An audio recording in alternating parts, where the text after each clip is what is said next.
pastor's wife. I'm going to be continuing my talk about relationships and how God kind of wanted them to be structured. So this video is going to be based around the marriage covenant. And if you like the contents of this video, don't forget to like and subscribe. You can also catch this video podcast on Spotify and Apple Podcasts. So I was really taken with Ephesians chapter 5, the passage that starts at verse 21, stating how men and women should love their spouses, what wives are expected to do, and what husbands are expected to do. The conclusion that I come to is that both of those directives, submission and love your partner as Jesus loved the church, both man and wife can do that. It doesn't have to be just the women do this and just the men do that. I find that if you both do it equally, then your marriage is just going to be that much deeper and you're going to function in the fullness of what God wants you to do. So with all of that encompassed, I want to talk about the marriage covenant. A lot of people, when they look at Ephesians chapter 5, they jump right to verse 22. And then I don't feel like a lot of attention is paid to verse 21. It says, submit to one another out of reverence for Christ. So submit to one another out of deep respect that you have for Jesus.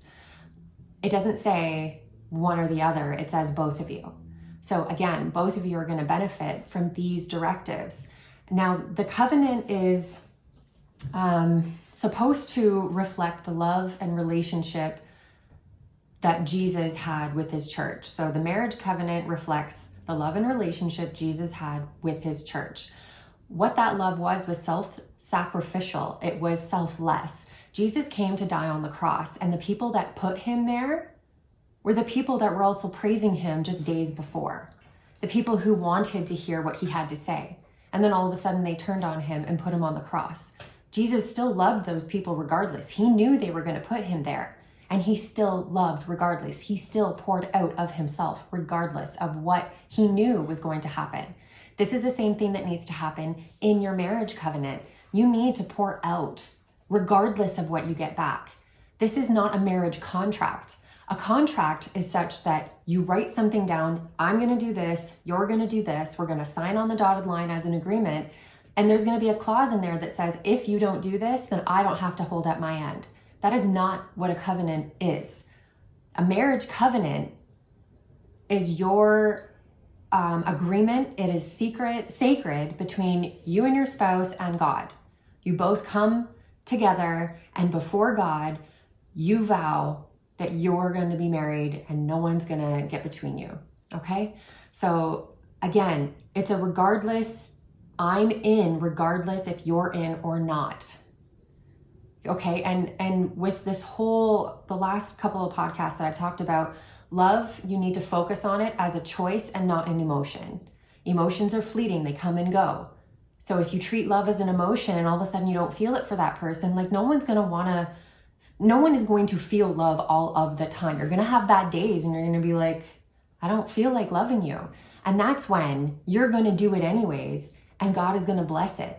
You need to learn how to do it in spite of how you feel, because you've made that that agreement with God that you're going to pour out of yourself no matter what you get back in return. And both partners should be acting that way.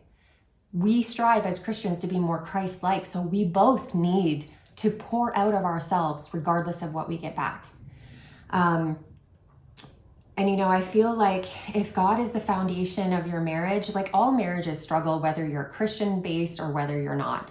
And I feel like a Christian marriage is going to be under attack more because you have two people who are soldiers for God, who are ambassadors for God, coming together, building their marriage on that, and then having kids born out of that and seeing that example. And then they typically will move on and do the same thing. The devil does not want that. The devil does not like unity. He thrives on chaos. So if he can pull that marriage apart, especially a Christian-based one, he's going to try. The difference is between a non-Christian and a Christian marriage is that the Christians will typically know how to put on the armor of God, know where to take their struggles to, and when the problem supersedes their ability, they know that they're going to pray to God and pray for the fix that God can provide. A non-Christian couple, they're not going to know where to take their struggles to. And I can speak to that because my first marriage, God was not our foundation. I believed in God, but I was not walking with him. My first husband, he believes in Jesus, believes that he was a real man, but doesn't buy into all the other stuff, the religious part of it. So it's just not something that we did. And so when we had our struggles, trust was a big thing that was damaged in our relationship from both of us. And it was really hard for us to try and gain it back. We tried to fix our marriage so many different times, and it just wasn't fixable because trust, like forgiveness, is something that you need to ask God to repair. It's a miracle he provides to you because you can't do it on your own. This is a supernatural thing that needs to happen so that you can trust the partner again. Well, we didn't know to take it to God because we weren't walking with God. So how would we? And again, I'm not saying that all non-Christian relationships are going to go through this and you're going to fail because God's not there. But who do you take your struggles to? It's really difficult. If it's something that is beyond your ability, who do you take that to? So again, for Christian couples, I just feel like that foundation, that covenant, if you know where to take your struggles to, at least you should. And to die to yourself every single day. And that's just going to help your relationship as well. I look at my my second marriage, and I see now the beauty in that marriage covenant. I remember going to weddings after my divorce, and I was just like, good luck. I was so jaded. And now I can see the beauty in marriage again, because this marriage, we both function in God. Our foundations are God. And then our relationship is God-centered. And so we can talk about everything and anything that comes up, all these struggles that we do go through, because we do go through them, you guys. We are not a perfect marriage. We know that if we give it to God, he's going to take care of it for us. We humble ourselves enough to know that, hey, this is not something that we can do. We're going to ask God. And the most powerful thing is that we can come together and pray together about our struggles. And that's amazing. And we also sharpen each other. I have a different worldview than my husband. He's, lived in this Christian household. His parents are just such amazing Christians and powerhouses for the Lord. And, his other two brothers, they were pastors as well. And it's just something that he grew up in. So when I talk about the dating scene and things that I've experienced, it's very foreign to him. So when we look at a passage together, a verse or something, he can make me see the layers within that verse. And then I can let him know what my perspective is on that verse. And we can sharpen each other. We can deepen each other's knowledge and perspective. And that's again, it's a beautiful thing. So basically with these 3 episodes, both of you need to submit to each other. Both of you need to love each other as Jesus loved Jesus loved the church. And both of you need to love each other no matter what you get in return.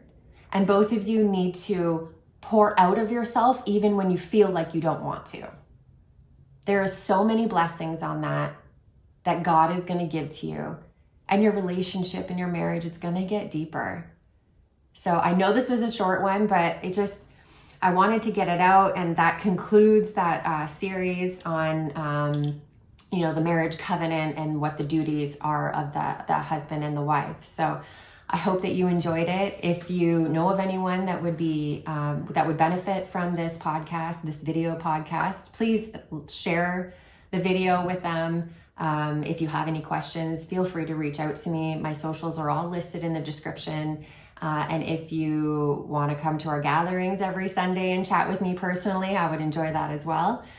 And don't forget, next Thursday at 7:00, there will be another podcast. Thank you so much for joining me.